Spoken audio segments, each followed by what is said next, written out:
Therefore, the master steps back so that people won't be confused.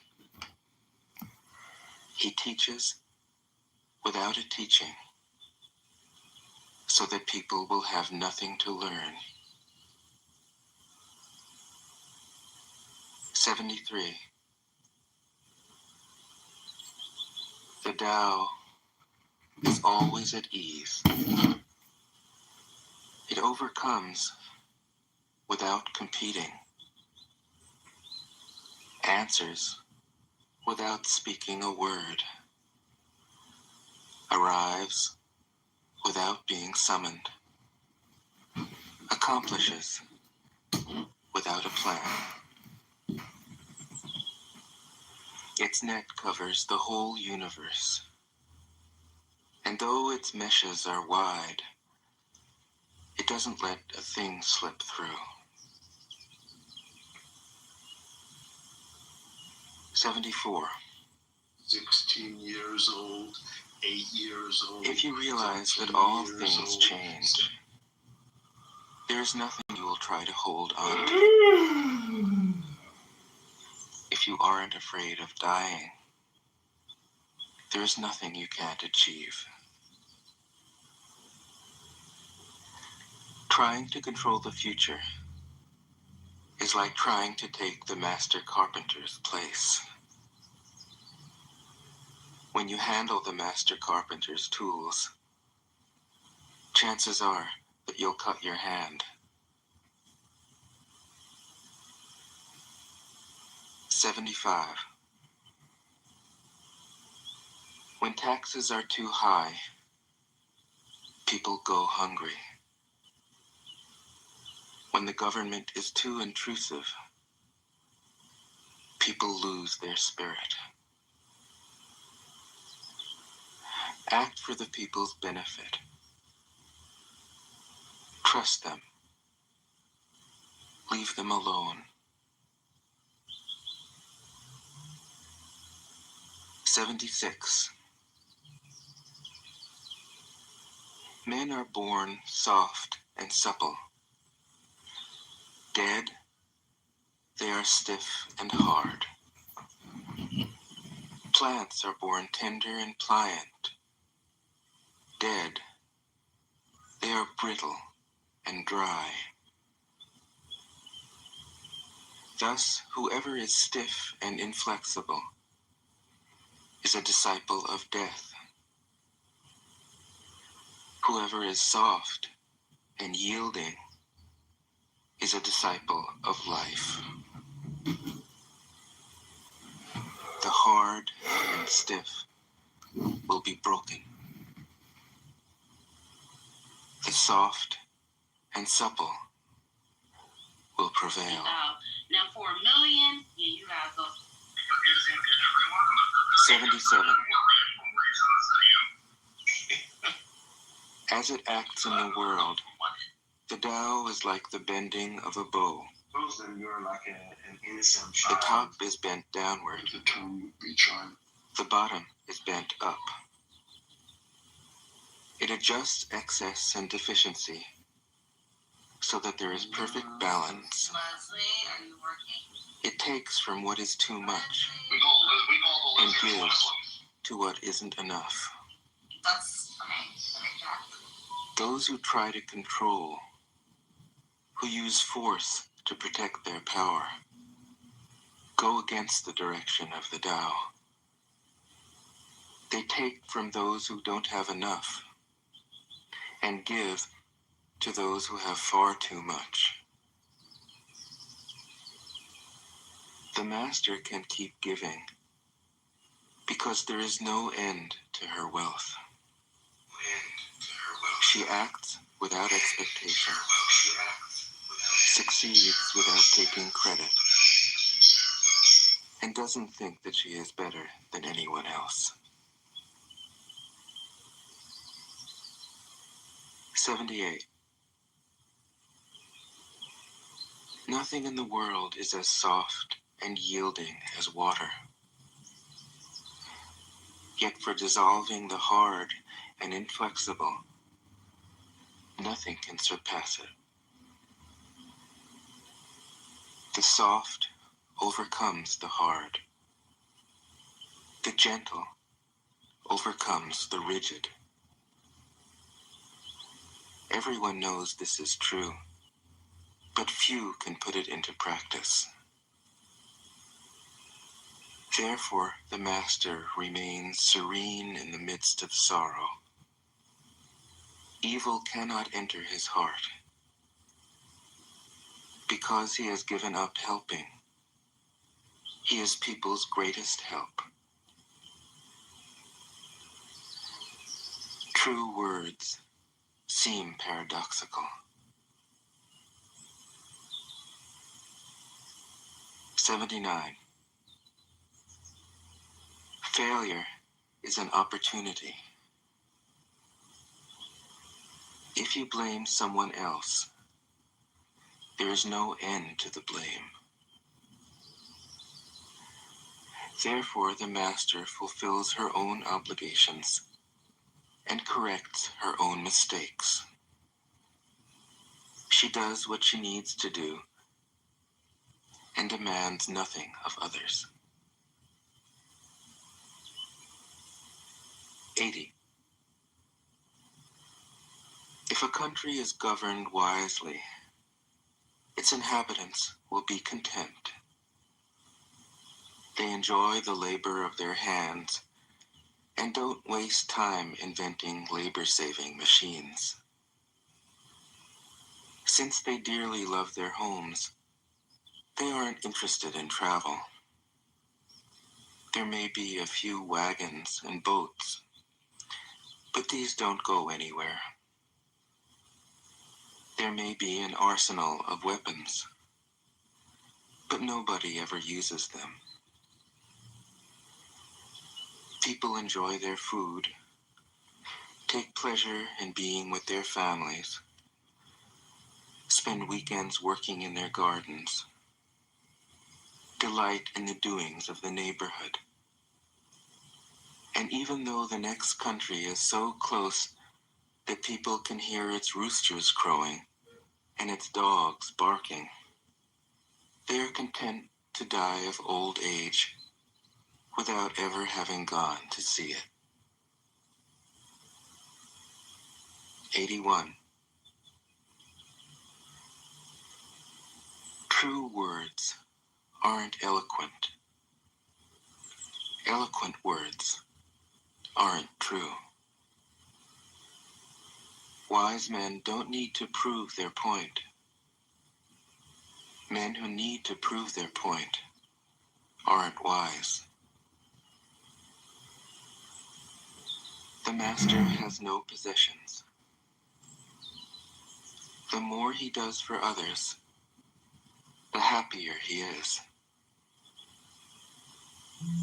The more he gives to others, the wealthier he is. The Tao nourishes by not forcing. By not dominating, the master leads.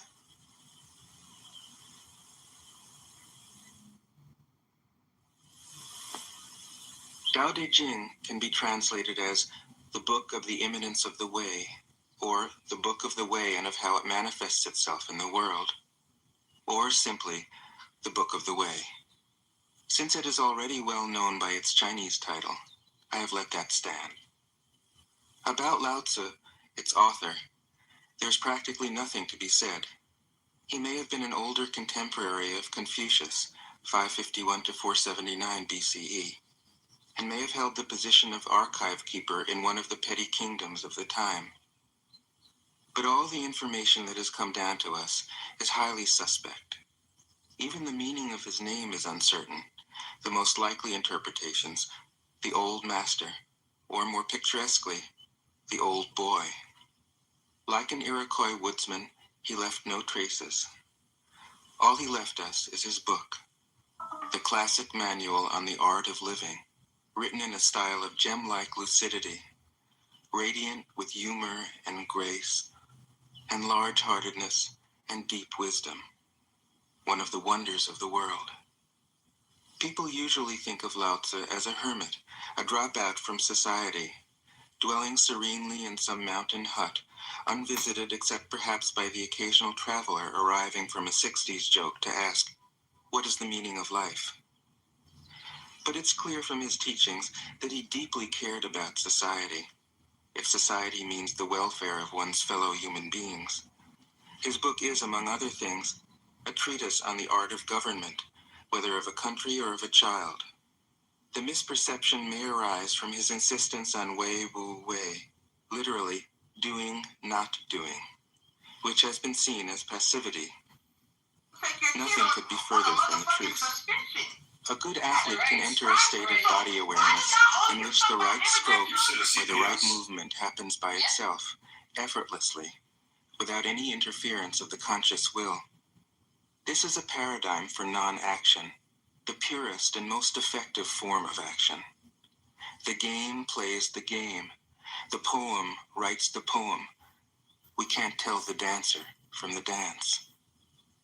Less and less do you need to force things, until finally you arrive at non-action. When nothing is done, nothing is left undone. Nothing is done because the doer has wholeheartedly vanished into the deed.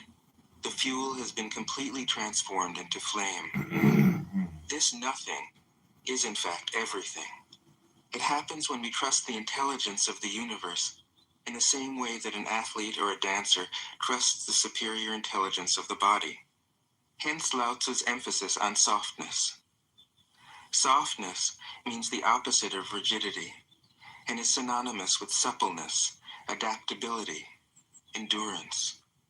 Anyone who has seen a Tai Chi or Aikido master doing not doing will know how powerful this softness is. Lao Tzu's central figure is a man or woman whose life is in perfect harmony with the way things are. This is not an idea, it is a reality. I have seen it. The master has mastered nature, not in the sense of conquering it, but of becoming it.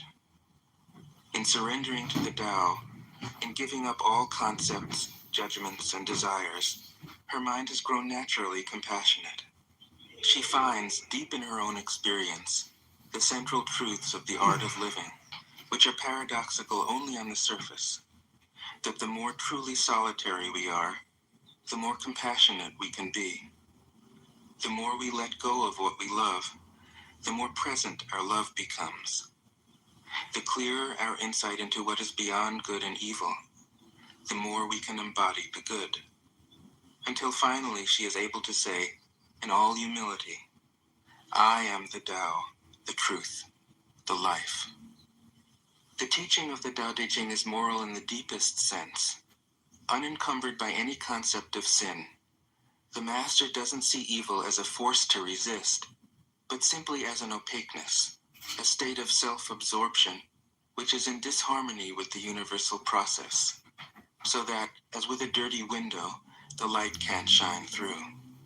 This freedom from moral categories allows him his great compassion for the wicked and the selfish.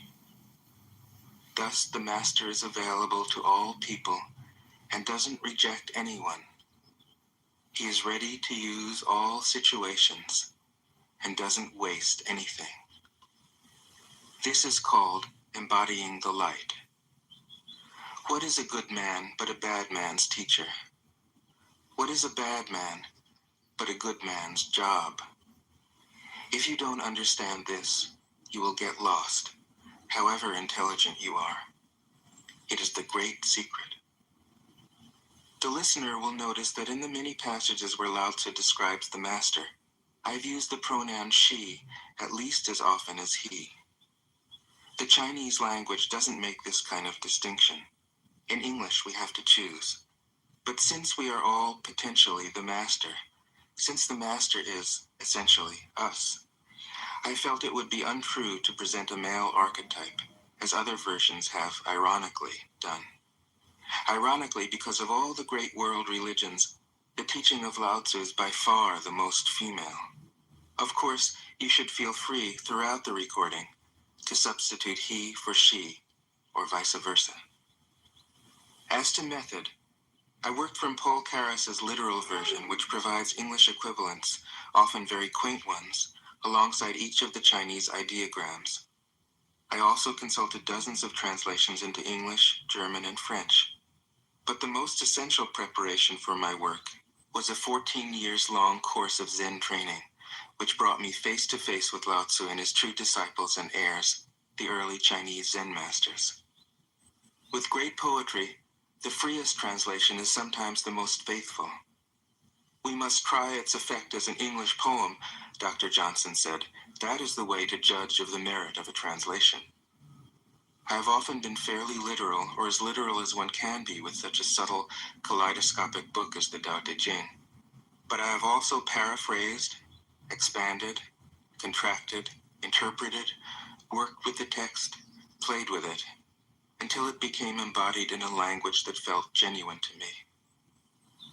If I haven't always translated Lao Tzu's words, my intention has always been to translate his mind. Describing the indescribable, teaching the unteachable, pointing the way to the way. What does Lao Tzu think he is doing here? It can't be done. No way. Hence, Po Chu-yi, poet and stand-up comedian, wrote, "He who talks doesn't know, he who knows doesn't talk." That is what Lao Tzu told us in a book of 5,000 words.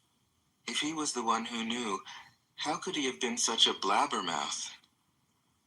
That's the problem with spiritual teachers. They have to be blabbermouths.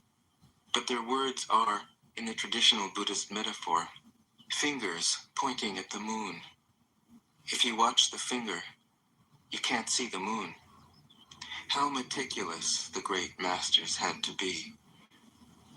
A monk asked Matsu, "Why do you teach mind is Buddha?" Matsu said, "To stop a baby from crying." The monk said, "When the crying has stopped, what then?" Matsu said, "Then I teach, not mind, not Buddha." The monk said, "How about someone who isn't attached to either?" Matsu said, "I would tell him, not beings." The monk said, "And what if you met a man unattached to all things? What would you tell him?" Matsu said, "I would just let him experience the great Tao." In fact, the truth is right before our eyes, right under our noses. So simple that every child understands it. And yet, as Bankei said, the farther you enter into it, the deeper it is. Where is the way to the way? What a question. Still, for complicated minds, drastic measures are needed. Lao Tzu's book was written as a response, out of grandmotherly kindness. According to the oldest biography, Lao Tzu lived for a long time in the country of Chu, but seeing its decline, he departed. When he reached the frontier, the guard said, "Since you are going away, sir, could you write a book to teach me the art of living?" Thereupon, Lao Tzu wrote his book about the Tao and departed. This is legend, but it is an accurate description of the way in which true teaching happens. He who knows doesn't talk, but words are no hindrance for him. He uses them as he would use gardening tools. When someone asks, he answers.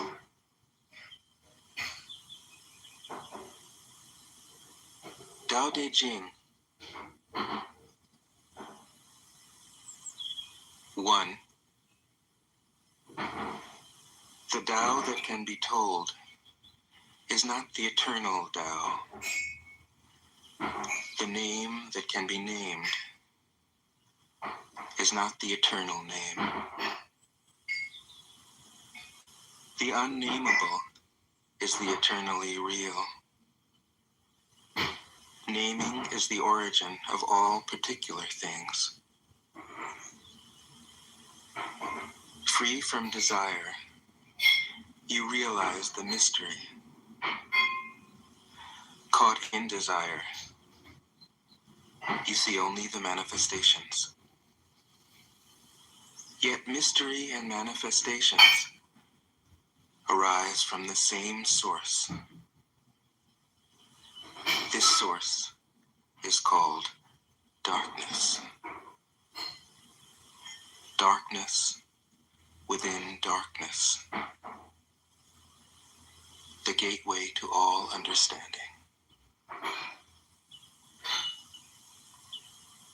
2.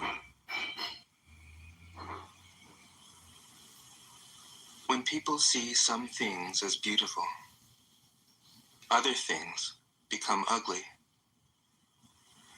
When people see some things as good, other things become bad. Being and non-being create each other. Difficult and easy support each other. Long and short define each other. High and low depend on each other. Before and after follow each other.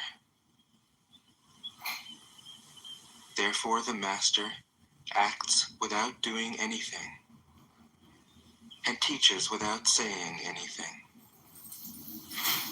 Things arise and she lets them come. Things disappear and she lets them go. She has but doesn't possess, acts but doesn't expect. When her work is done, she forgets it. That is why it lasts forever. 3. If you overesteem great men, people become powerless. If you overvalue possessions, people begin to steal. The master leads by emptying people's minds and filling their cores, by weakening their ambition and toughening their resolve. He helps people lose everything they know, everything they desire, and creates confusion in those who think that they know. Practice not doing, and everything will fall into place. 4. The Tao is like a well, used but never used up. It is like the eternal void, filled with infinite possibilities. It is hidden but always present. I don't know who gave birth to it. It is older than God.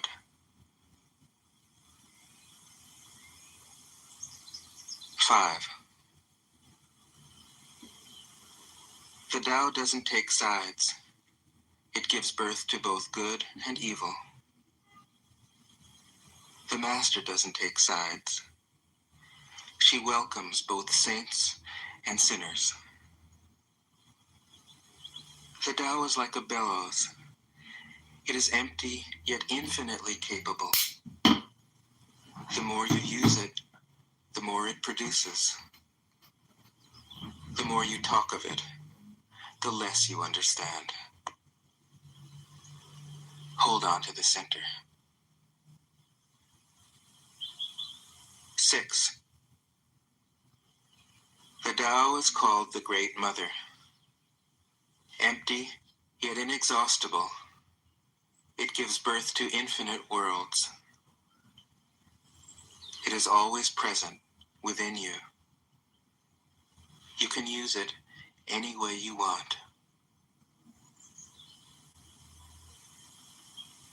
7.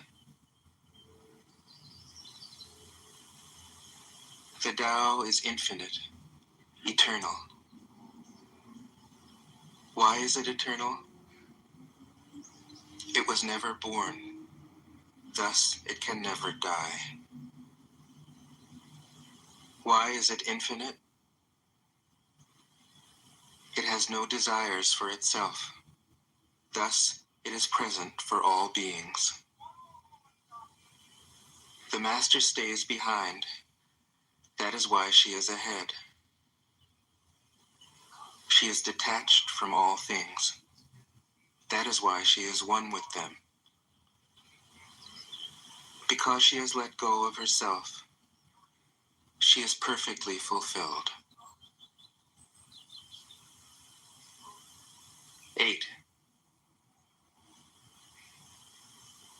The Supreme Good is like water, which nourishes all things without trying to.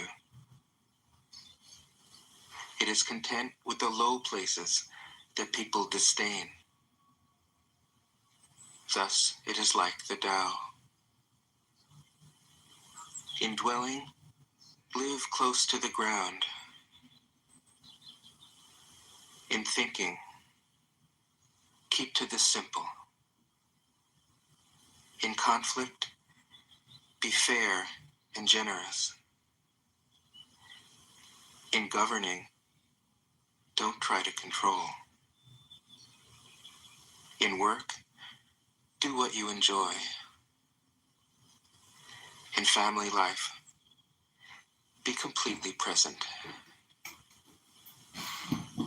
When you are content to be simply yourself and don't compare or compete, everybody will respect you.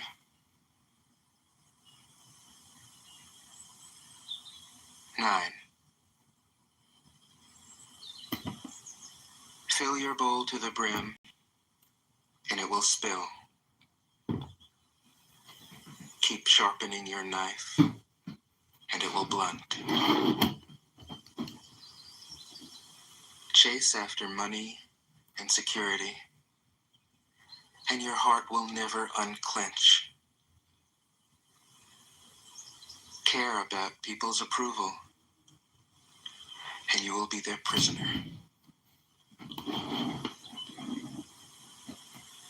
Do your work, then step back. The only path to serenity. 10. Can you coax your mind from its wandering and keep to the original oneness? Can you let your body become supple as a newborn child's? Can you cleanse your inner vision until you see nothing but the light? Can you love people and lead them without imposing your will? Can you deal with the most vital matters by letting events take their course? Can you step back from your own mind and thus understand all things? Giving birth and nourishing. Having without possessing. Acting with no expectations. Leading and not trying to control. This is the supreme virtue.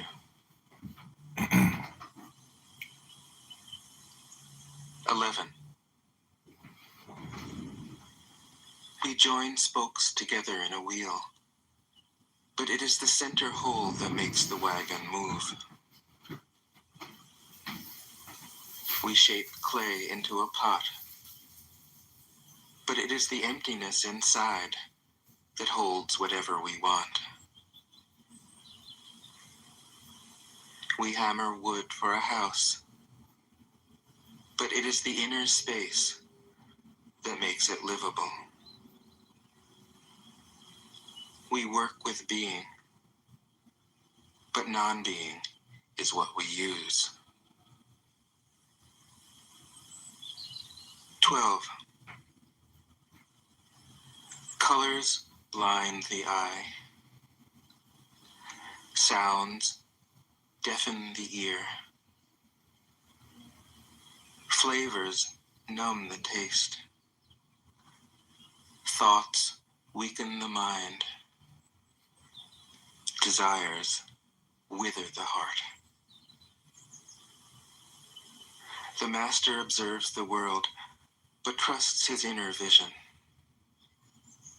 He allows things to come and go. His heart is open as the sky.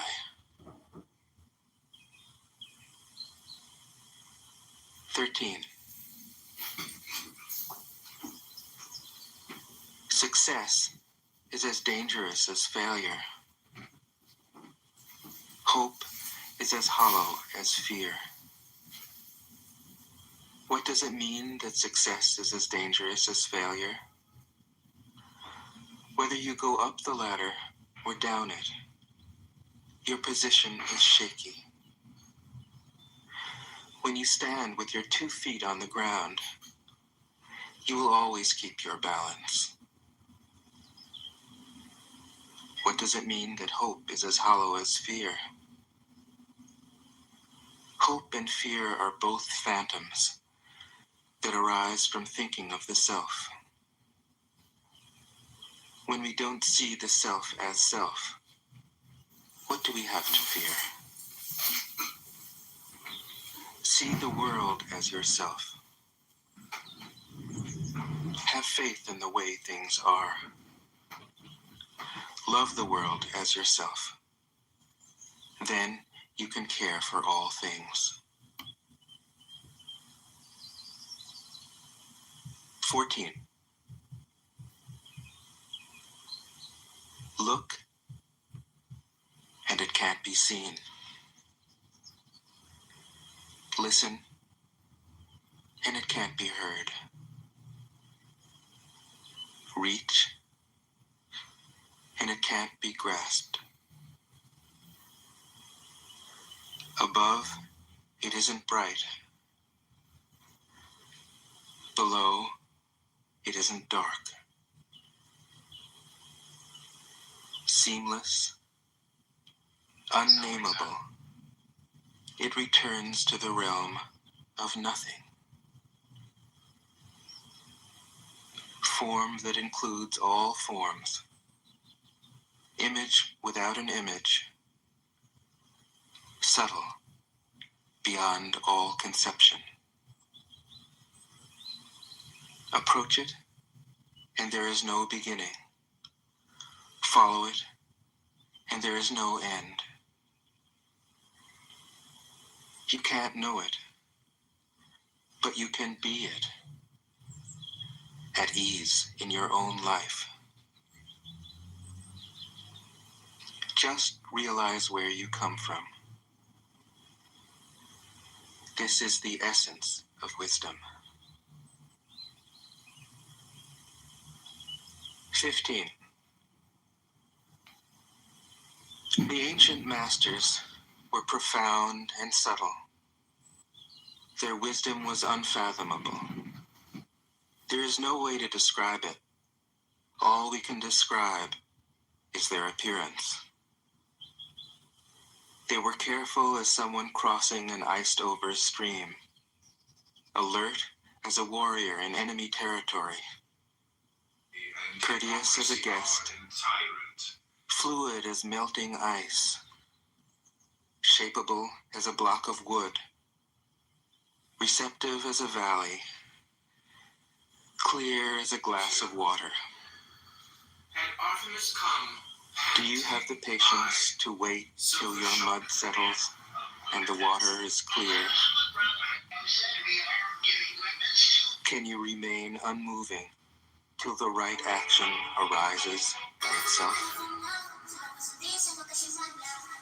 The master doesn't seek fulfillment.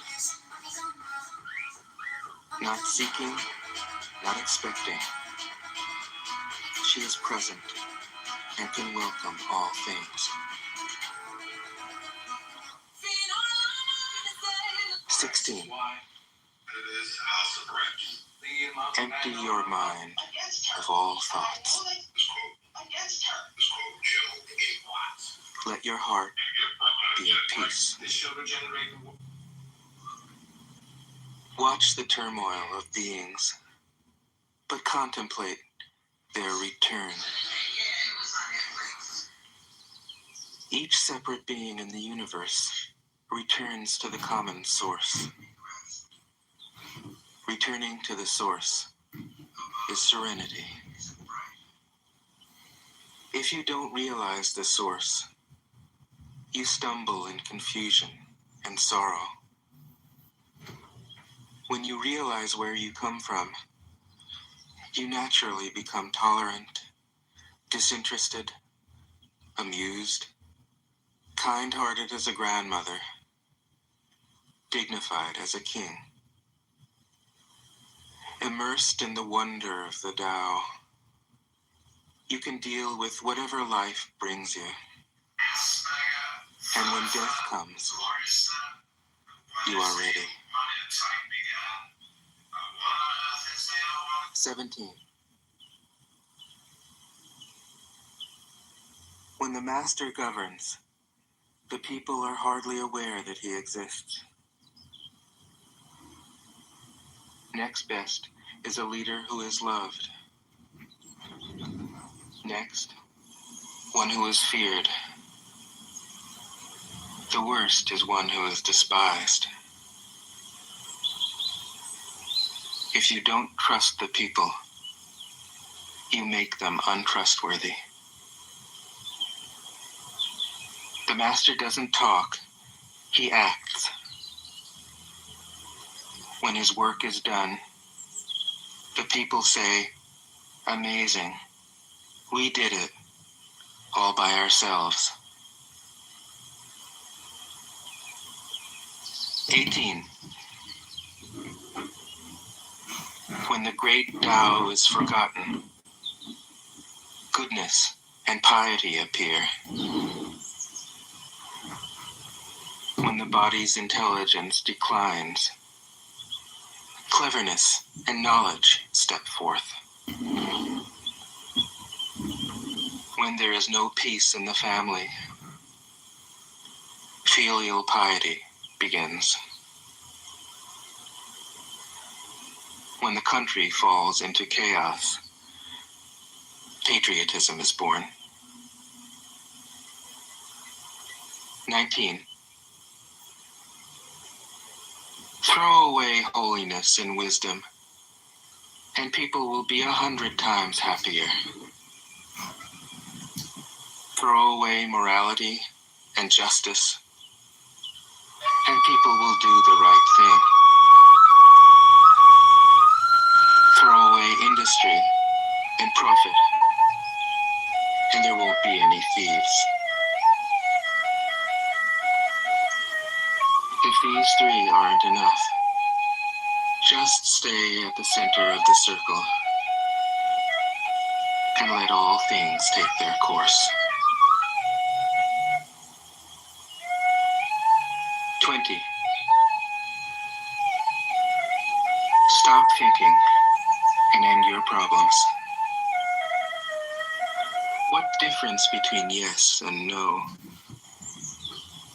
What difference between success and failure? Must you value what others value?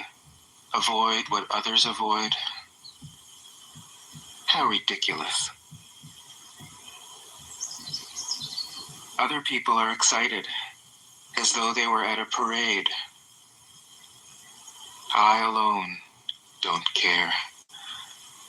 I alone am expressionless, like an infant before it can smile. Other people have what they need. I alone possess nothing.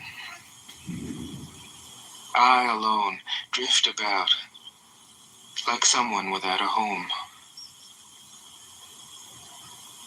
I am like an idiot, my mind is so empty. Other people are bright. I alone am dark. Other people are sharp. I alone am dull. Other people have a purpose. I alone don't know.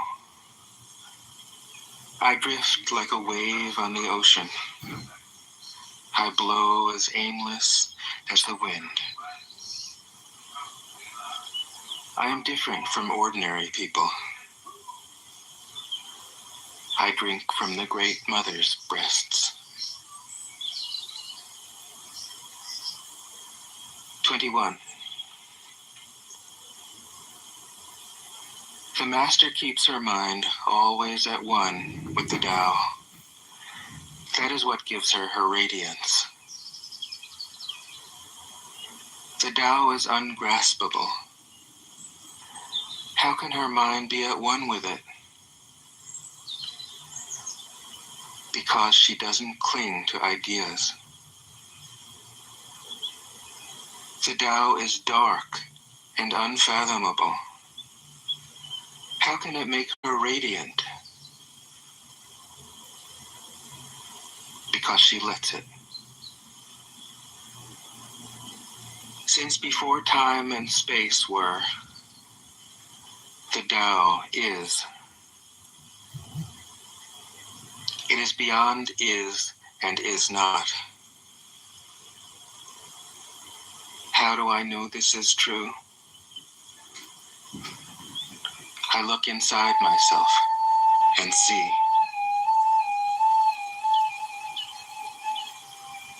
22. If you want to become whole, let yourself be partial. If you want to become straight, let yourself be crooked. If you want to become full, let yourself be empty. If you want to be reborn, let yourself die. If you want to be given everything, give everything up. The Master, by residing in the Tao, sets an example for all beings. Because he doesn't display himself, people can see his light. Because he has nothing to prove, people can trust his words. Because he doesn't know who he is, people recognize themselves in him. Because he has no goal in mind, everything he does succeeds. When the ancient masters said, if you want to be given everything, give everything up, they weren't using empty phrases. Only in being lived by the Tao can you be truly yourself.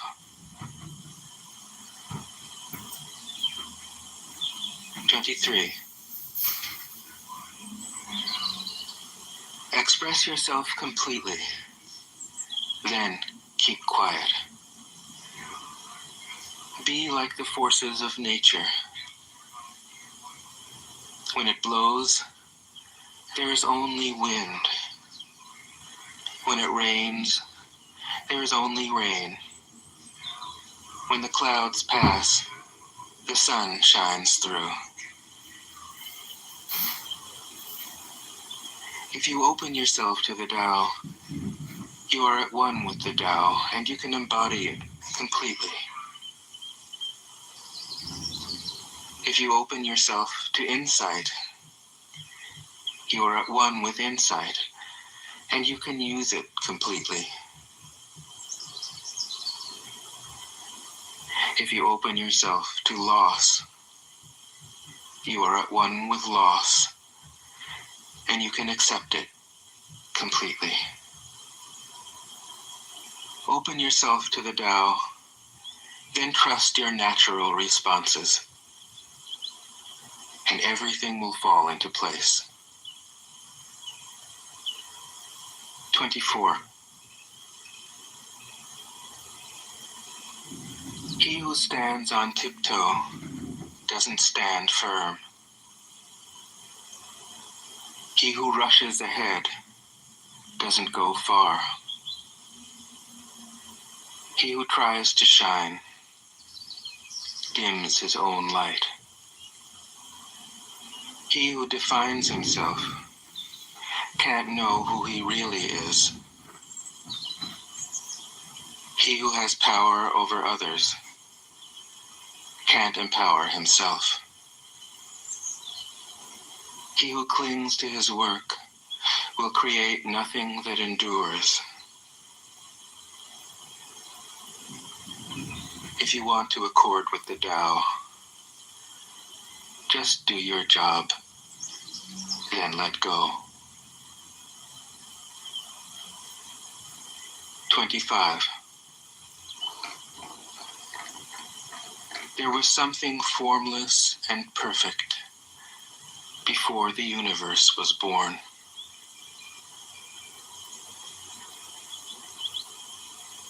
It is serene, empty,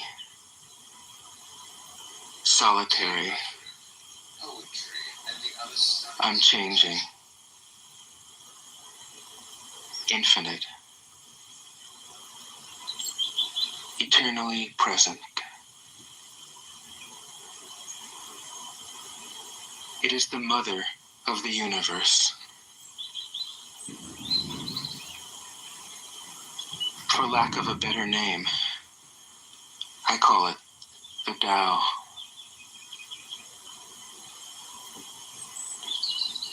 It flows through all things, inside and outside, and returns to the origin of all things. The Tao is great.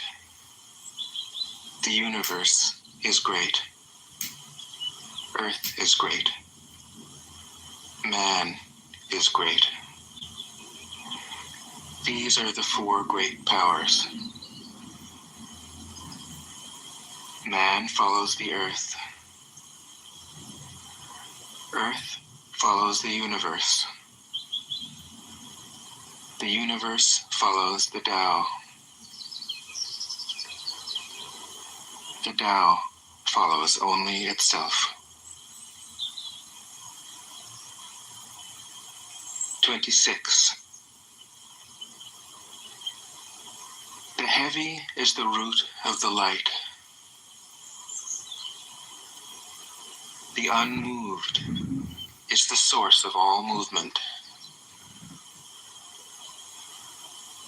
Thus the master travels all day without leaving home. However splendid the views, she stays serenely in herself.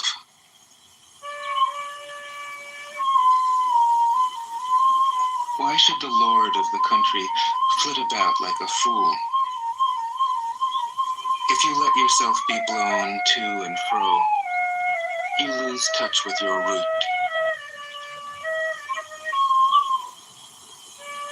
If you let restlessness move you, you lose touch with who you are.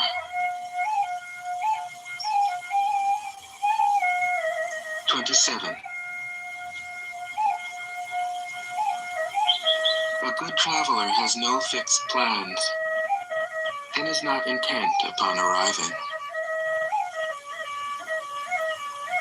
A good artist lets his intuition lead him wherever it wants.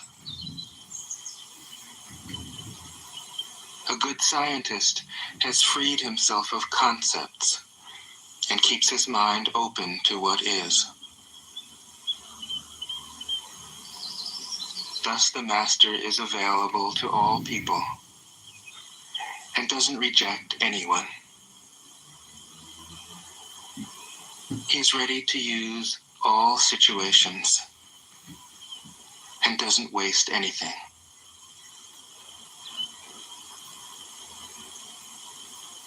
This is called embodying the light. What is a good man but a bad man's teacher? What is a bad man but a good man's job?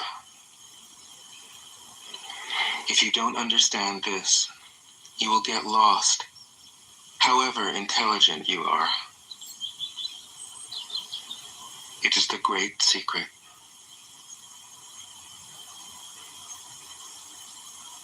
28. Know the male, yet keep to the female.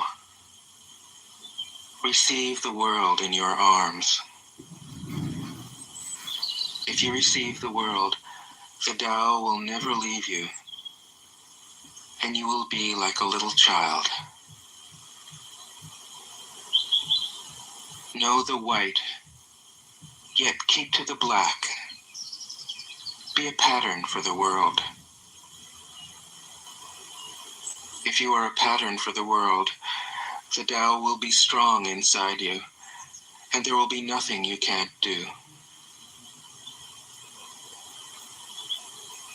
Know the personal, yet keep to the impersonal. Accept the world as it is. If you accept the world, the Tao will be luminous inside you, and you will return to your primal self. The world is formed from the void, like utensils from a block of wood. The master knows the utensils, yet keeps to the block. Thus she can use all things. 29. Do you want to improve the world? I don't think it can be done. The world is sacred. It can't be improved. If you tamper with it, you'll ruin it. If you treat it like an object, you'll lose it.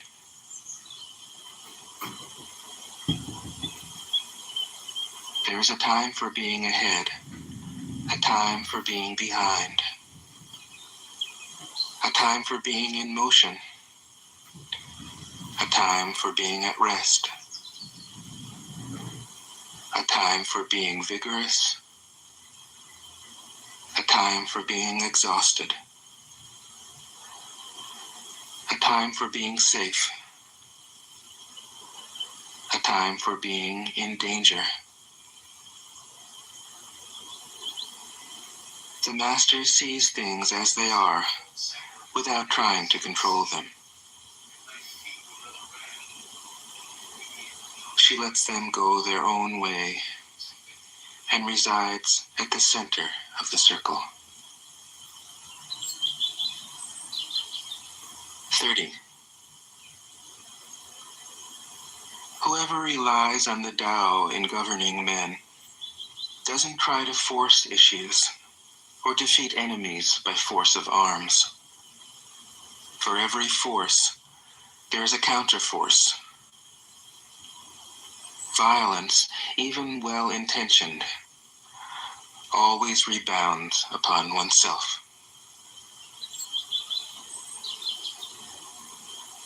The master does his job and then stops. He understands that the universe is forever out of control, and that trying to dominate events goes against the current of the Tao. Because he believes in himself, he doesn't try to convince others. Because he is content with himself, he doesn't need others' approval. Because he accepts himself, the whole world accepts him. 31. Weapons are the tools of violence All decent men detest them. Weapons are the tools of fear. A decent man will avoid them, except in the direst necessity, and if compelled, will use them only with the utmost restraint. Peace is his highest value. If the peace has been shattered, how can he be content? His enemies are not demons, but human beings like himself. He doesn't wish them personal harm, nor does he rejoice in victory. How could he rejoice in victory and delight in the slaughter of men? He enters a battle gravely, with sorrow, and with great compassion, as if he were attending a funeral. 32. The Tao can't be perceived. Smaller than an electron, it contains uncountable galaxies. If powerful men and women could remain centered in the Tao, all things would be in harmony. The world would become a paradise. All people would be at peace, and the law would be written in their hearts. When you have names and forms, know that they are provisional. When you have institutions, know where their functions should end. Knowing when to stop, you can avoid any danger.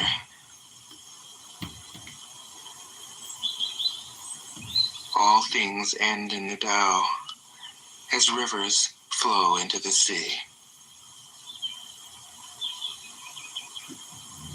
33. Knowing others is intelligence. Knowing yourself is true wisdom. Mastering others is strength. Mastering yourself is true power. If you realize that you have enough, you are truly rich. If you stay in the center and embrace death with your whole heart, you will endure forever.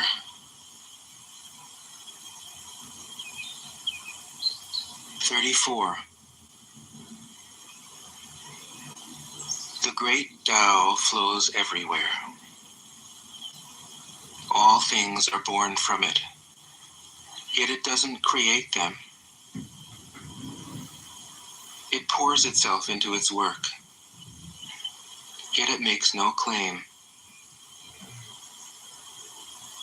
It nourishes infinite worlds, yet it doesn't hold on to them. Since it is merged with all things and hidden in their hearts, it can be called humble. Since all things vanish into it, and it alone endures, it can be called great. It isn't aware of its greatness. Thus, it is truly great.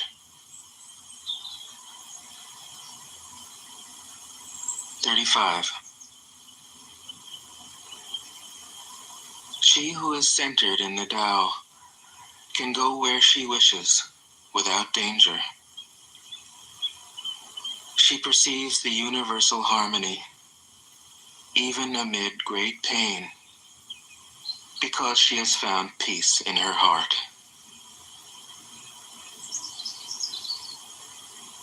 Music or the smell of good cooking may make people stop and enjoy.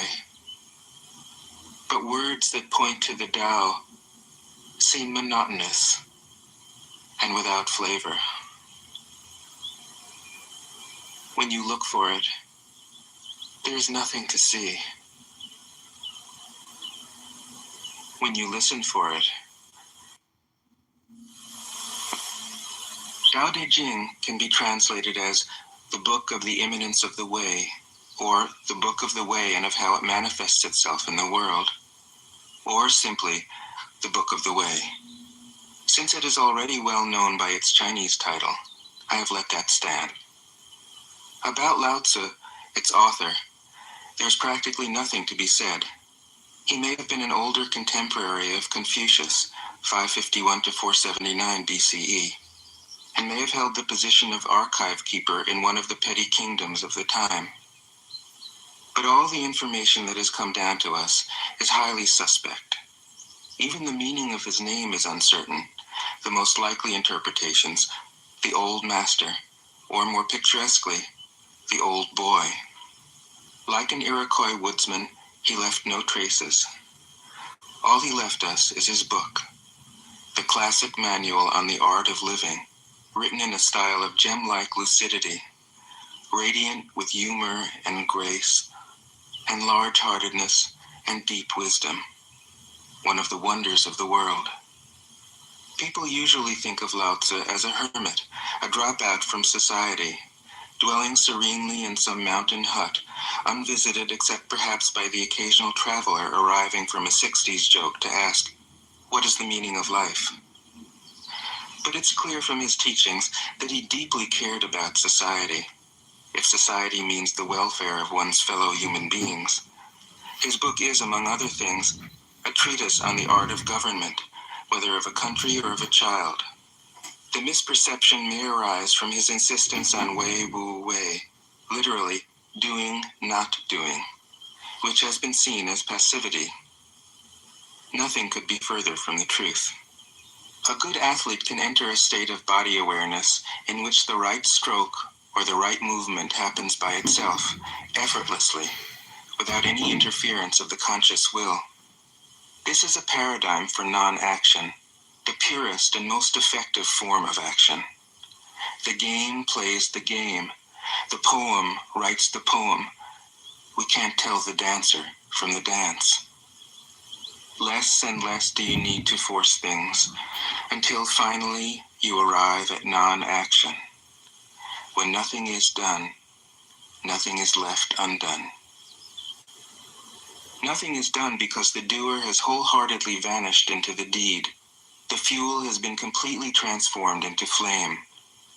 This nothing is in fact everything. It happens when we trust the intelligence of the universe in the same way that an athlete or a dancer trusts the superior intelligence of the body. Hence Lao Tzu's emphasis on softness.